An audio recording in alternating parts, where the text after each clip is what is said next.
Free data है और free call है 3 मंथ्स के लिए, इसलिए दैट्स व्हाई। 4G की कनेक्टिविटी है और 4G का चूँकि और सारे ऑपरेटर्स जो हैं उन लोगों का कॉस्ट बहुत ज़्यादा है और रिलायंस ने काफ़ी चीप रेट्स में जो है 4G की कनेक्टिविटी दे रहे हैं, तो इसीलिए बहुत ज़्यादा भीड़ लगी हुई है। ये है 2017 की पिक्चर, जब जियो के द्वारा लॉन्च किए गए फ्री इंटरनेट सर्विस लेने के लिए लोग सुबह से लाइन पर जुटे थे। 5 सितंबर 2016 को ऑफिशियली जियो टेलीकॉम सर्विस मार्केट में लॉन्च होते हैं और 31 दिसंबर तक इसका फ्री डेटा देने का ऑफर दिए जाते हैं, जो कि बाद में जाकर 31 मार्च 2017 तक एक्सटेंड किए जाते हैं। और इसके चलते सिर्फ 83 दिनों में ही जियो ने 50 मिलियन सब्सक्राइबर जुटा लेते हैं और टेलीकॉम मार्केट में एक नया ट्रेंड शुरू होता है, that is providing world cheapest data pack. और जियो के इस मार्केटिंग स्ट्रेटेजी के कारण उस समय के कंपनीज लाइक एयरटेल, वोडाफोन को भी मार्केट में टिके रहने के लिए लो प्राइस में 4G नेटवर्क ऑफर करना पड़ा और पूरी देश भर में शुरू हुआ एक नया डिजिटल एरा। और यही कारण है जिसके वजह से देश आज फुल्ली डिजिटलाइज्ड होने की ओर जा रहे हैं। और आज जो मैं YouTube वीडियो बना रहा हूँ, इस YouTube का भी बूम होता है इस जियो का मार्केट में आने की वजह से। लेकिन इसी साल जुलाई महीने में जियो ने अपना डेटा टैरिफ 25% बढ़ा देते हैं, जिसके चलते देश भर में कई सारे प्रोटेस्ट भी देखने को मिले। लोग अपने जियो सिम पोर्ट करके BSNL में कन्वर्ट कर रहे हैं और ये वही BSNL है जिसका नाम कुछ साल पहले लोग अपने मुंह पर भी लाना नहीं चाहता था, लेकिन ये वही BSNL है जो कुछ साल पहले भी देश का शान कहा जाता था, देश का बैकबोन हुआ करते थे।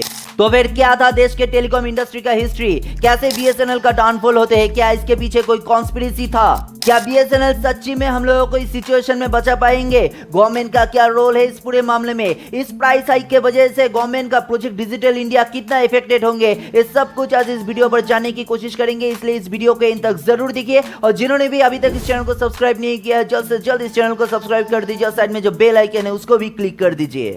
Reliance Jio has raised tariffs for its plans by 12 to 25% and Airtel by about 10 to 20%. And both the revised prices will be applicable from 3rd July. खाना छोड़ सकता है कि जो रिचार्ज के बगैर अब तो रहना मुश्किल है, तो हर कम्युनिकेशन, बैंक डिटेल, सब मैसेज वगैरह सब उससे भी आना है, तो करना ही पड़ेगा ये आपको, चाहे कुछ हो चाहे नहीं हो।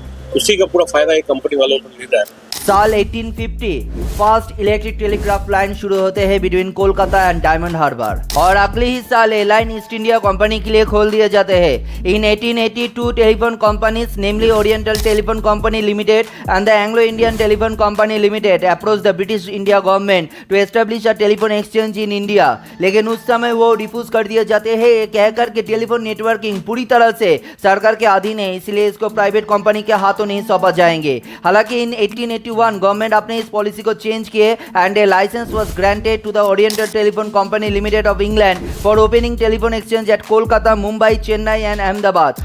और इसके बाद 1901 first wireless telegraph station established between Sagar island and Sandheads. 1907 first central battery of telephones introduced in Kanpur. 1927 radio telegraph system between the UK and India. 1933 radio telephone system between UK and India.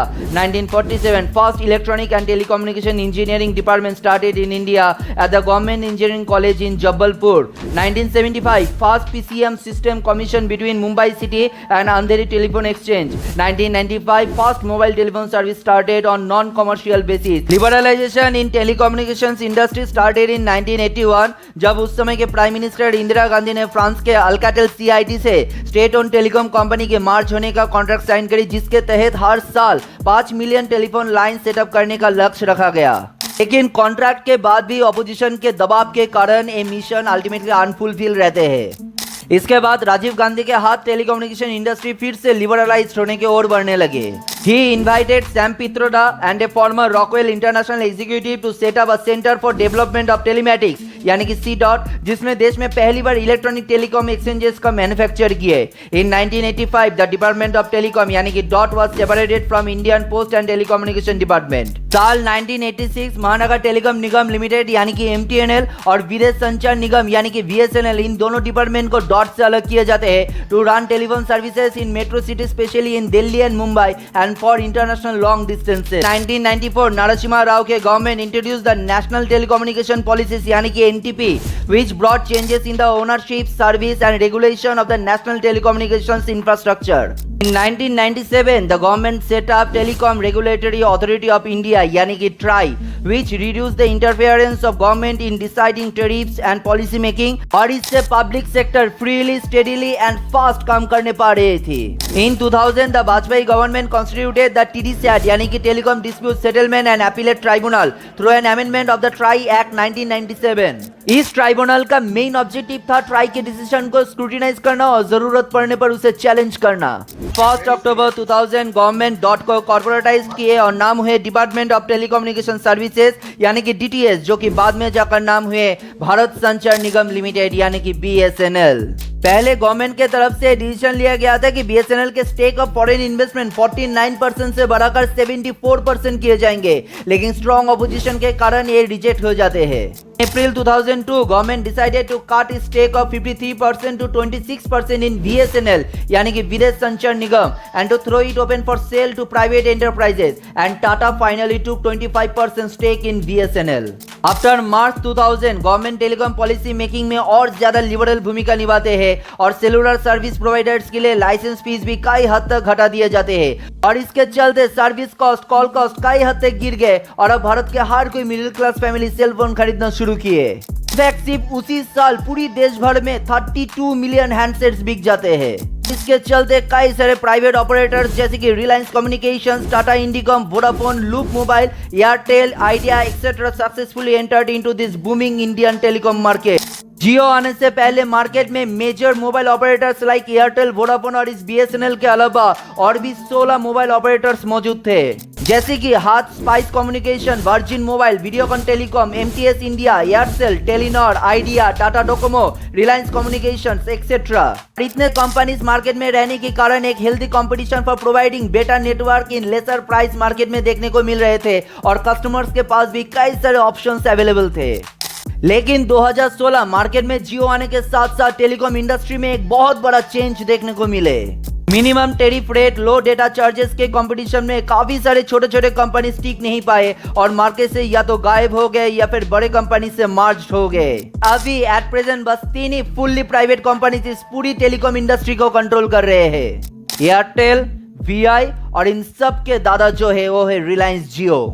और बस किसी प्रकार इस market में टिके रहने का struggle करते हुए government undertaken company BSNL.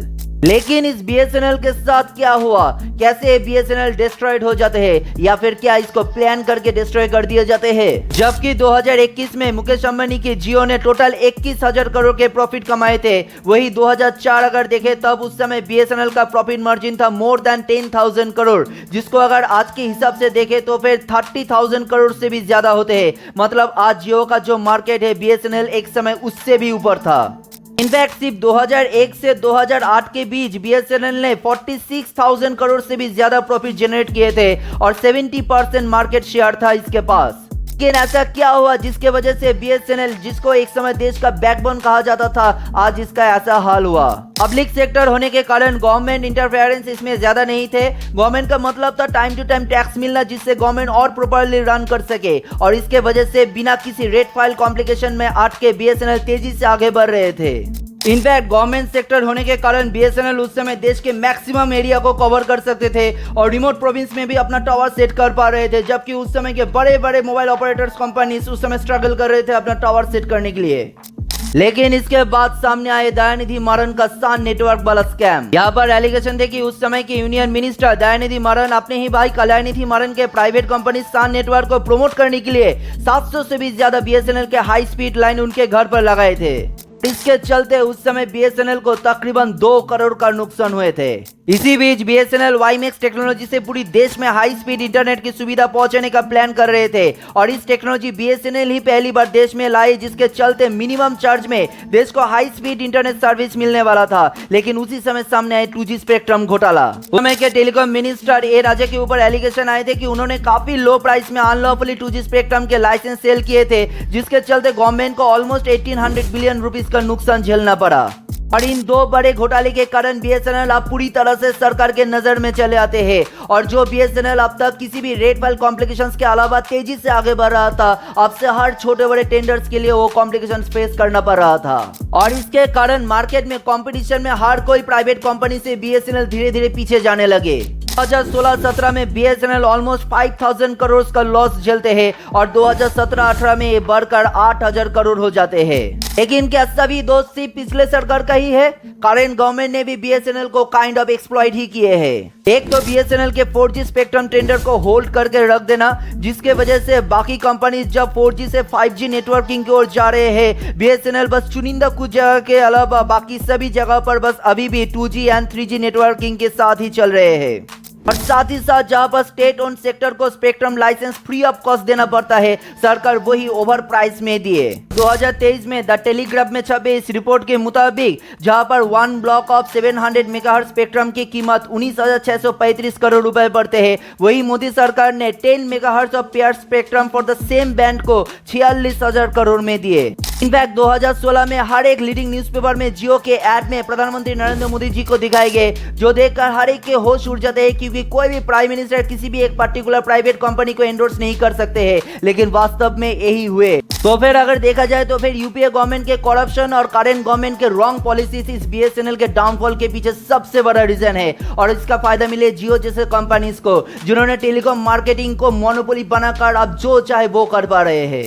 In fact इस प्राइस हाइक के मामले में ट्राई ने भी चुप्पी साजी है। इनफैक्ट ट्राई के मुताबिक ये तो कोई ऐसी बड़ी बात ही नहीं है। फिर क्या इस सिचुएशन में बीएसएनएल में पोर्ट करना क्या कोई सॉल्यूशन हो सकता है? अगर कहे तो फिर इससे तुरंत कोई सॉल्यूशन नहीं मिलेगा, लेकिन बीएसएनएल को मजबूत करने पर, उनका सब्सक्राइबर बढ़ने पर सरकार भी मजबूर होंगे कि राइट पॉलिसी से लेकर बीएसएनएल को और ज्यादा मजबूत किया जाए। इस देश में प्राइवेट कंपनीज को कंट्रोल में रखने के लिए बीएसएनएल जैसे पब्लिक सेक्टर्स का जिंदा रहना और मजबूत रहना काफी जरूरी है। तो फिर आज के इस एनालिटिकल वीडियो को यहाँ पर एंड करते हैं। इस पूरी मामले में आपका क्या राय है नीचे कमेंट कर जरूर बताइए और हर चैनल में नए हैं तो फिर चैनल को जरूर सब्सक्राइब कीजिए। मिलते हैं और एक नए टॉपिक के साथ, तब तक के लिए bye bye, take care and जय हिंद।